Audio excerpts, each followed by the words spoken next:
tios e tias! Como vai? Tudo bem? Então, está chegando uma data muito especial, uma data comemorativa que nós cristãos também devemos comemorar, porém de uma forma correta. Eu estou falando da Páscoa, isso mesmo, está chegando a Páscoa e eu vim trazer para vocês uma dica de história sobre o verdadeiro sentido da Páscoa. Vamos ensinar as nossas crianças a verdadeira comemoração, como nós cristãos devemos comemorar. Nada de chocolate, nada de ovo de Páscoa, e elas ficam fascinadas, né? Com isso aqui, ó, um ovo de Páscoa. E como sugestão eu trouxe para vocês esse ovo, que é a Páscoa escondida da APEC, e eu vou mostrar para vocês como que eu uso esse ovo nas minhas aulas sobre a Páscoa. Vem comigo! Então vamos lá, gente. Sempre que fala Páscoa, logo na nossa cabecinha, o que vem em mente? Tcharam! Ovo de Páscoa! Quem aqui não gosta de chocolate, né? Eu acredito que muita gente ama chocolate. Tia Joyce também gosta de chocolate. Mas nós não podemos nunca colocar o ovo de Páscoa como representante da Páscoa. O ovo de chocolate, né? Porque não é a verdade. Não tem nada a ver. Vocês vão ver que eu vou contar uma história que está lá no livro de Marcos, no capítulo 15. E vocês vão acompanhar comigo 15 e 16. Podem ler todos os dois capítulos do livro de Marcos para vocês verem a verdadeira Páscoa. A Páscoa tem dois significados, uma no Antigo Testamento e uma no Novo Testamento. E o que significa a palavra Páscoa? Significa passagem. No Antigo Testamento, eles comemoravam a passagem pelo Mar Vermelho, né, na travessia do Mar Vermelho, quando o povo saiu do Egito, deixou de ser escravo e foram libertos, né? E Deus usou ali Moisés para poder libertar aquele povo, um povo que ficou por mais de 440 anos presos, escravos de Faraó.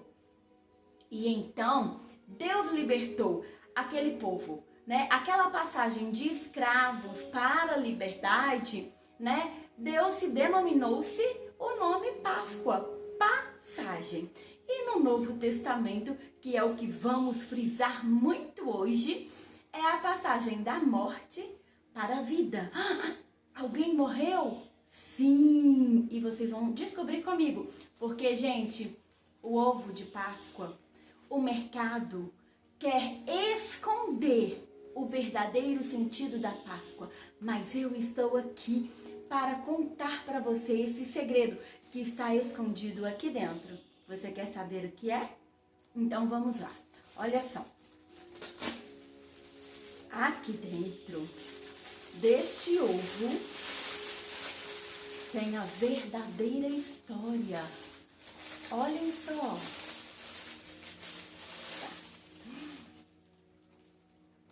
Oh!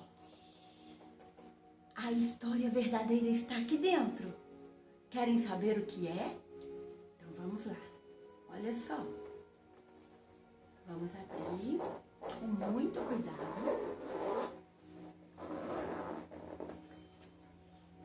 Então vamos começar a nossa história. Vamos lá? Uau! Quanta coisa! Mas isso tudo o ovo tem escondido de nós? Vamos descobrir então. Vamos lá. Como eu já disse, o povo hebreu, aquele que foi liberto lá das mãos de Faraó, lá no Egito, todos os anos eles comemoravam a Páscoa. E Jesus também comemorava a Páscoa. Portanto, era a semana da Páscoa e toda a cidade estava envolvida nos preparativos para comemorarem mais um ano de liberdade que aquele povo tinha conseguido através de Deus usando Moisés. E olha só, Jesus então, montado em um jumentinho, ele entrou pela cidade de Jerusalém. Detalhe, o jumentinho não era dele. O jumentinho foi emprestado por alguém. E ele, montado em um jumentinho, entrou na cidade de Jerusalém porque ele também estava indo comemorar a Páscoa. Ele e os seus melhores amigos. Quem eram os seus melhores amigos? Os discípulos. Então Jesus entrou pela cidade e todo o povo, quando soube disso, que Jesus estava entrando na cidade, logo eles pegaram várias palmas, que são uma plantinha, e começaram a jogar, a lançar no chão, e eles gritavam: Hosana, Hosana, bendito que vem em nome do Senhor. E foi uma alegria muito grande naquele dia. E então Jesus chegou em uma casinha onde ele ia comemorar a Páscoa. Detalhe, a casinha também não era dele, a casinha também era emprestada. Então ele convidou os seus discípulos, prepararam uma mesa muito bonita, sentaram e ali Jesus começou a ensinar a eles. Pegou o pão, repartiu o pão e deu para os discípulos e disse: este pão simboliza o meu corpo, que será entregue por vós.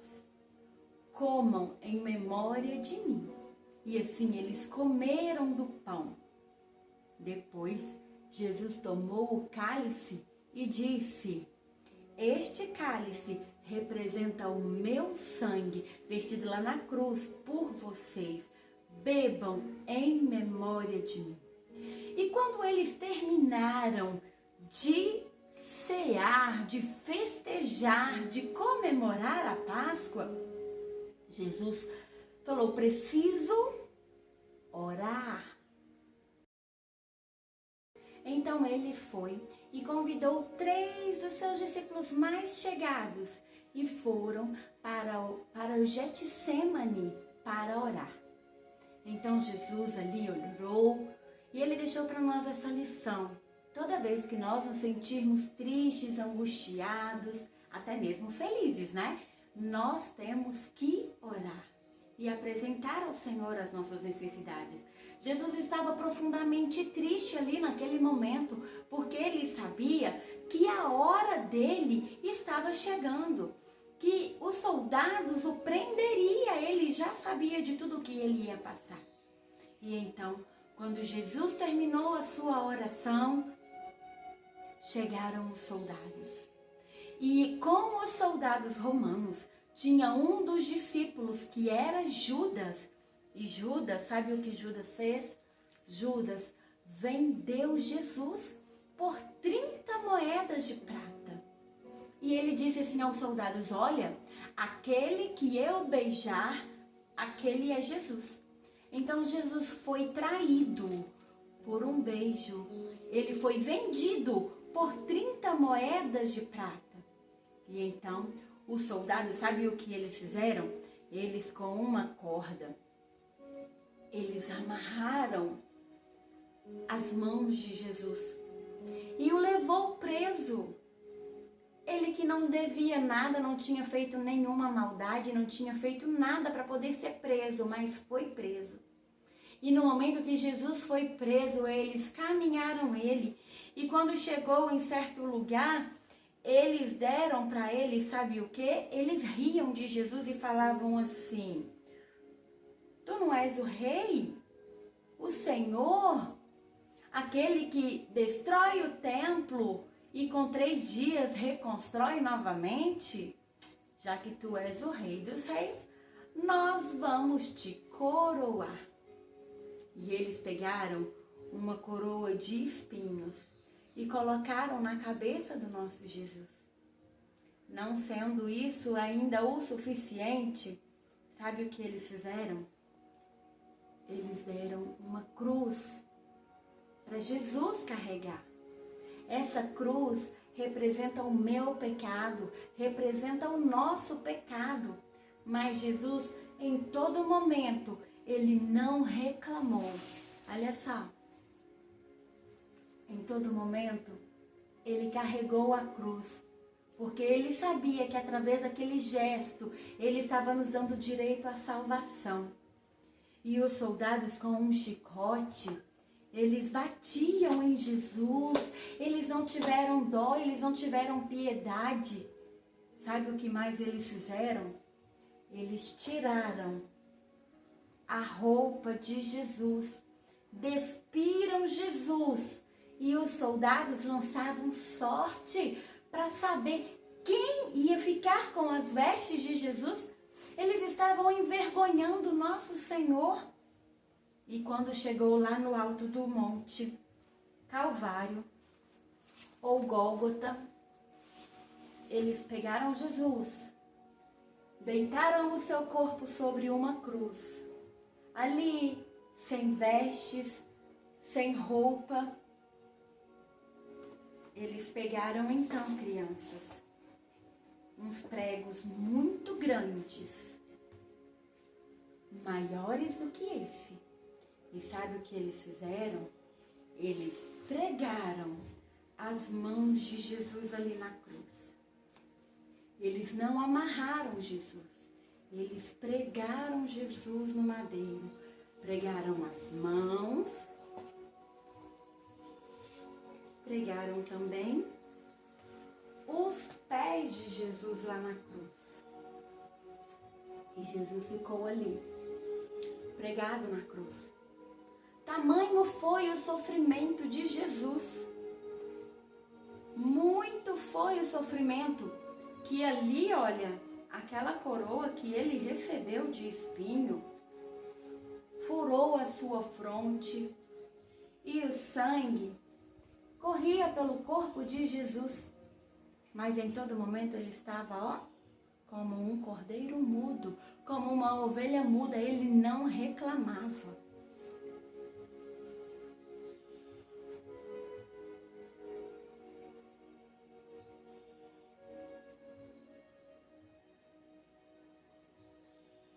E ali na cruz, um dos soldados pegaram uma lança e furaram o corpo de Jesus. Transpassou-se a lança no corpo de Jesus e naquele momento saiu sangue e água, porque Jesus estava muito triste, estava com um sofrimento muito grande.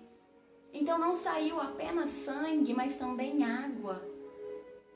E então Jesus ergueu os seus olhos para o céu e disse: Pai, está totalmente pago, está totalmente pago. Eu reconcilio o homem novamente com o Senhor. Perdoado está os pecados deles. Em tuas mãos, Deus, eu entrego o meu espírito. E então Jesus morreu. Jesus morreu e houve uma escuridão, isso era meio-dia.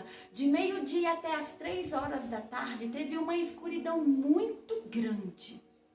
E todo o povo então temeu, porque viram que verdadeiramente ele era o Filho de Deus. E então um homem, José de Arimateia, foi lá, tirou ele da cruz,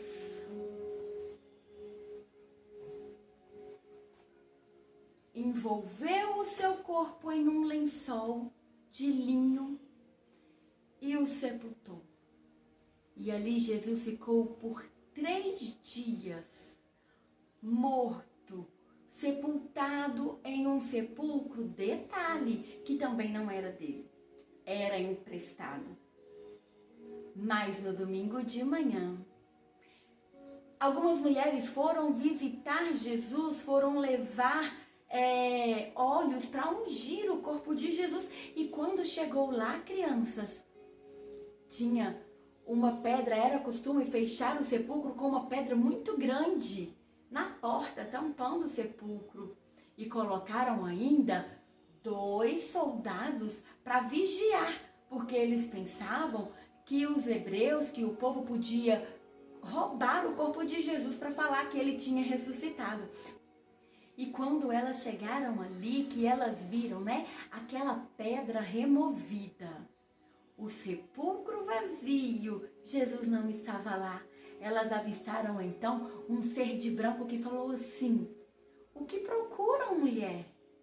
Por que procura o vivo entre os mortos? Vá e diga que ele ressuscitou. Aleluias! E no terceiro dia, Jesus ressuscitou. Aleluias! Ele está vivo. E hoje, sabe onde Jesus está? Após 40 dias, ele percorrer toda a cidade, falar para os seus discípulos, ide, pregai o evangelho, continue anunciando que eu vou para o Pai, mas deixarei o meu Espírito Santo Consolador até o dia em que tudo lá em cima estiver preparado, porque um dia eu quero voltar e levar vocês para morar comigo. Então, olha só, depois que Jesus ressuscitou, ele foi para o céu e ele está lá, preparando um lugar para mim e um lugar para você. E olha só, crianças, a Páscoa, vocês viram que em momento nenhum nós falamos de coelhinho da Páscoa. Em momento nenhum nós falamos de chocolate. Em momento nenhum nós falamos em presentear com chocolate. Sabe por quê? Porque o maior presente que nós recebemos foi esse. Foi de Jesus ter morrido lá na cruz por nós. E eu deixo essa mensagem para você. E que o Espírito Santo fale no vosso coração. Amém?